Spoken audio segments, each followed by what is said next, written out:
Nous sommes en compagnie du professeur émérite Hervé Simaei. Bonjour. Bonjour, Avec vous, nous parlons de littérature gabonaise. très bien. Vous êtes professeur spécialisé en sociocritique, mais également spécialiste du roman gabonais, c'est bien cela. Très bien. Et vous nous apportez aujourd'hui votre dernier ouvrage intitulé Sociocritique du roman gabonais, de la méthode à l'analyse du texte. Nous allons d'abord commencer par l'approche définitionnelle, professeur. Qu'entend-on par sociocritique? Bien, alors la sociocritique est une théorie littéraire qui est issue du formalisme russe, et un peu plus haut même du structuralisme, D'accord. qui s'intéresse à l'inscription du social dans le texte. Bon, la D'accord. précision est de taille parce Il y a que tout de même une nuance à établir. tout à fait. Parce que quand on parle de la spécificité de l'inscription du social dans le texte, c'est parce qu'il y a plusieurs théories qui se revendiquent du structuralisme ou D'accord. du formalisme. Alors, le social, il faut simplifier les choses, c'est simplement la représentation de la société. D'accord. Voilà. Alors donc ce n'est pas une sociologie de la littérature que vous proposez dans cet ouvrage. Bon, alors, c'est une question de terminologie. Moi, je suis de l'école nord-américaine. Dans l'école européenne, la sociologie de la littérature embrasse tout. D'accord. Or, nous parlons beaucoup plus de la sociologie du texte D'accord. quand on parle de la sociocritique. Lorsqu'on parle d'analyse textuelle, lorsqu'on parle de la compréhension, d'interprétation, il y a diverses démarches, diverses approches. En quoi Tout à fait. la démarche que vous proposez est-elle intéressante? Quel est l'intérêt de la sociocritique s'agissant de l'interprétation d'un texte littéraire? Alors, la sociocritique permet d'aller chercher dans un texte l'inscription et la représentation du social. Alors, D'accord. le social, c'est un tout. En fait, c'est comment un auteur traduit les faits de la société dans une œuvre littéraire. C'est la représentation. C'est comme la sculpture. Vous pouvez représenter une femme, vous pouvez représenter un homme ou une scène, ou la peinture, etc. Donc, la littérature aussi fait partie de ces créations de l'esprit où on fait de la représentation. Et nous, en sociocritique, nous nous intéressons à la représentation du social. Alors, est-ce qu'il serait correct de dire que votre ouvrage a pour objectif de proposer une approche nouvelle s'agissant de l'appréhension, de la compréhension du roman gabonais? Pour ce qui est du roman gabonais, oui. Parce que c'est vraiment une œuvre inaugurale en D'accord. ce qui concerne le roman gabonais, mais il y a des centaines de travaux sur la sociocritique, sur le roman occidental, européen, américain et même certains travaux en Afrique. Alors, pour votre travail, pour cet ouvrage, vous avez choisi 6 œuvres littéraires, 6 ouvrages d'écrivains gabonais Oui, qui constituent votre corpus. Alors, très bien. pourquoi avoir choisi précisément ces 6 ouvrages? Qu'est-ce qui a présidé à ce choix? Alors, c'est déjà à quel moment, il y a eu quand même une parenthèse importante, cet ouvrage est issu de ma thèse de doctorat. D'accord. Oui, soutenu au Canada en 97. Alors, donc, ce n'est plus exactement la thèse, certaines données ont été actualisées, on l'a enrichi, parce que c'était la recommandation du jury, après ma soutenance, de publier ma thèse. Et maintenant, c'est un ouvrage théorique. Alors, je vais donc bien répondre à cette question pour bien montrer que la question, si vous parliez de... On parlait d'approche nouvelle et de choix Oui, de ces du ouvrages. corpus, Vous avez merci, oui, oui, choisi oui, La oui. Mouche et la Parce que Glu, comme j'ai Biboubois. ouvert une parenthèse, Justement, donc, pourquoi choisir ces œuvres précisément? alors justement, je disais, il faut déjà savoir à quel moment ce travail a été fait. Donc, j'ai ouvert dans cette parenthèse D'accord. concernant ma thèse. Alors, je suis étudiant au Canada au début des années 90. Alors, je peux vous dire que c'est mon directeur de thèse qui va me pousser dans le dos pour D'accord. m'intéresser à la littérature gabonaise parce que en ce temps-là, même le temps que j'avais passé au On parlait de Gabon à littérature l'université, du la silence. littérature gabonaise, on disait même qu'elle n'existait pas. Alors j'étais surpris que mon directeur de thèse me dise mais non, il y a des écrits chez vous, il faut le faire, il faut le faire. Et c'est ainsi que j'ai regroupé un certain nombre de textes. J'ai dû revenir au Gabon pour prendre ces textes-là. Il n'y avait pas grand-chose, hein, c'est vous dire. Il n'y avait pas grand-chose. C'était des textes qui étaient là. Bon, j'ai choisi sur, je peux dire, la douzaine d'œuvres disponibles ou connues à mon niveau à l'époque. Ces 6 œuvres-là qui sont quand même représentatives. Notamment La mouche et la glu, La mouche et la glu, oui, Écrit de femme. Le Matiti, qui est une œuvre charnière. Au bout du Fureur silence. écrit de femme, Gamarakano, Au bout du silence. Oui, là, Alors, voilà. nous allons nous intéresser à ce que vous proposez s'agissant de l'univers social dans le texte gabonais. Oui. Alors, on va s'intéresser au chapitre numéro 2. Il est question de la représentation de la femme et de la question du féminisme. Et vous écrivez, dans l'ensemble de la production littéraire gabonaise, la femme tient une place essentielle comme personnage. La place qu'elle occupe dans le roman correspond à celle qu'elle occupe dans la société réelle. Très bien. Oui, pourquoi? Parce que le théoricien que j'ai choisi, c'est Claude Duché, qui a mis au point une des catégories d'analyse qui m'ont convaincu et dont c'était mon option en sociocritique. Alors, dans le roman gabonais, la femme a toujours joué un rôle très important.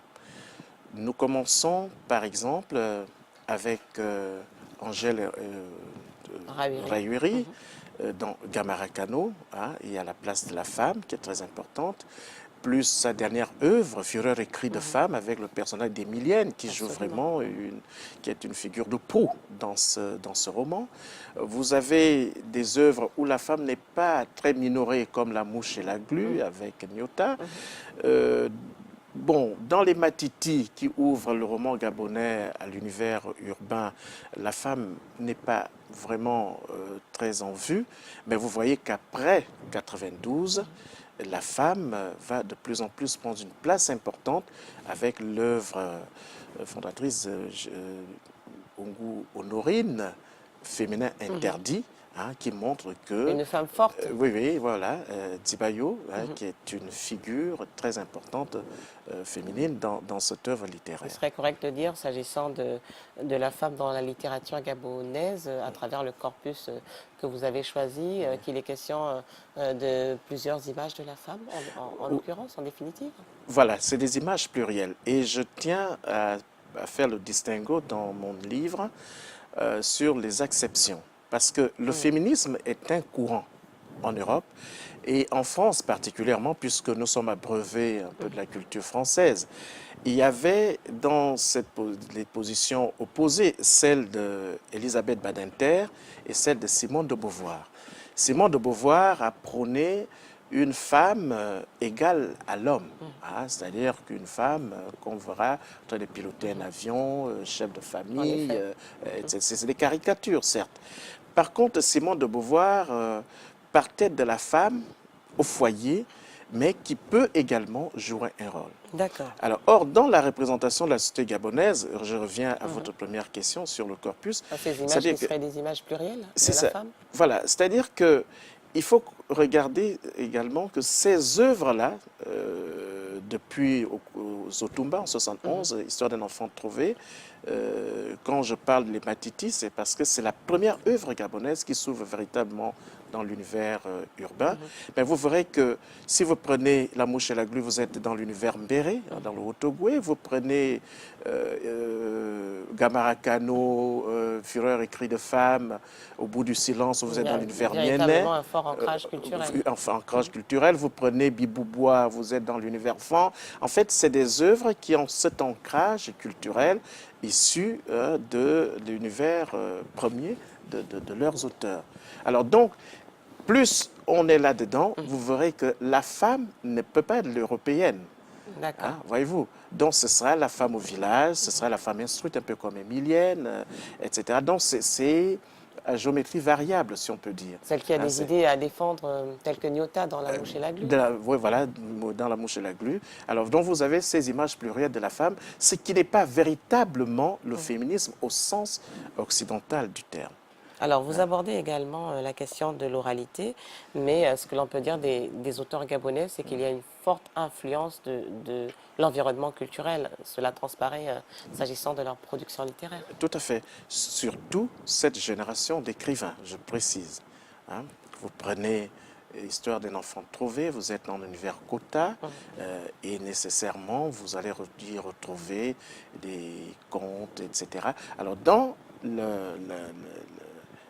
cette trajectoire du roman gabonais jusqu'en 91, les auteurs sont déjà, pour la plupart, des personnes qui ont connu le village, qui ont vécu au village.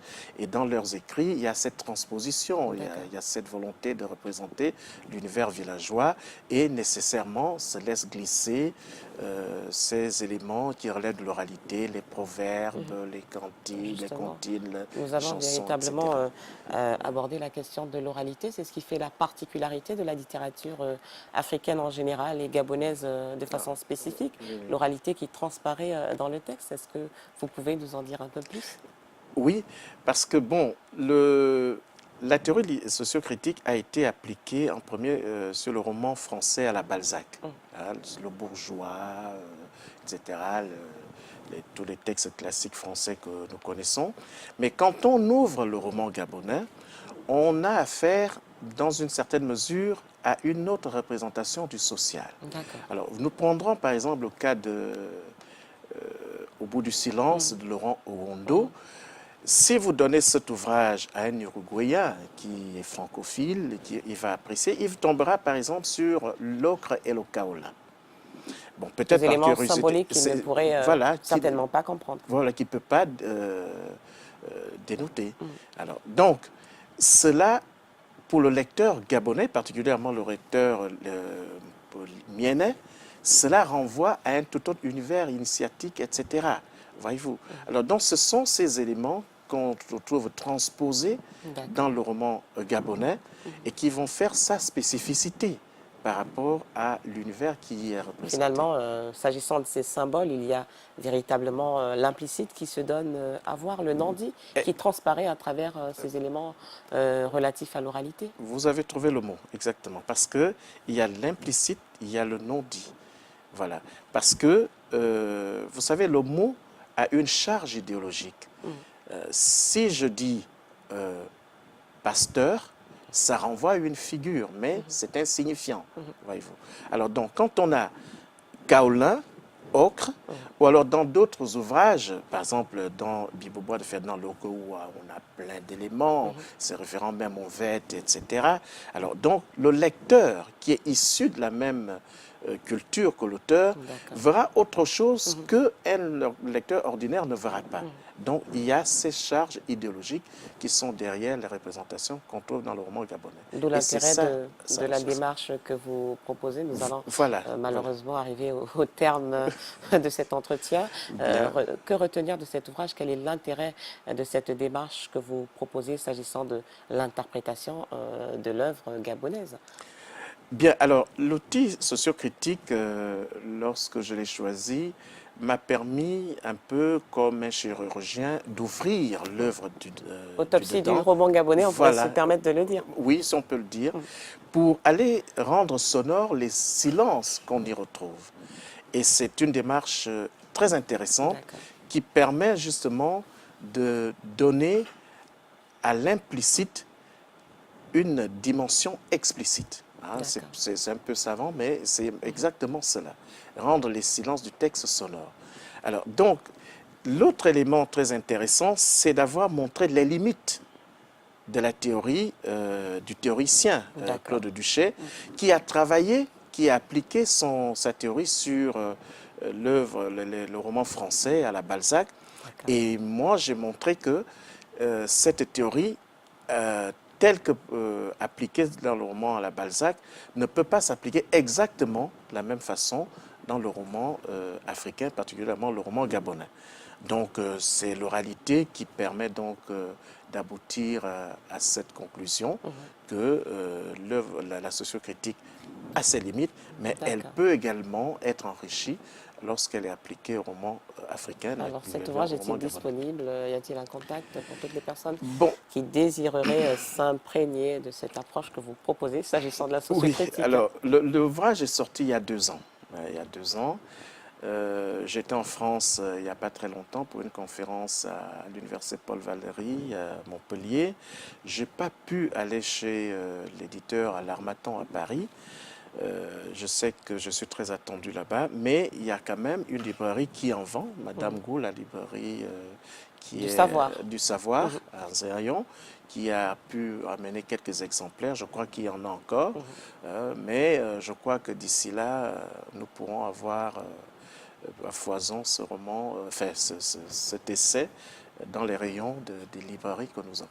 En tout cas, professeur, merci d'avoir été des nôtres sur le plateau de l'Entre-deux. Je rappelle que Emery Hervé Sima Eyi est professeur spécialisé en sociocritique, spécialiste du roman gabonais. Il nous parlait de son ouvrage intitulé Sociocritique du roman gabonais, de la méthode à l'analyse du texte. Nous espérons, professeur, vous retrouver dans un prochain numéro de l'Entre-deux. Merci encore. Nous allons vous conduire vers la cuisine, professeur Sima Eyi. Il est temps de retrouver Léa Virginie pour l'instant culinaire de l'Entre-deux.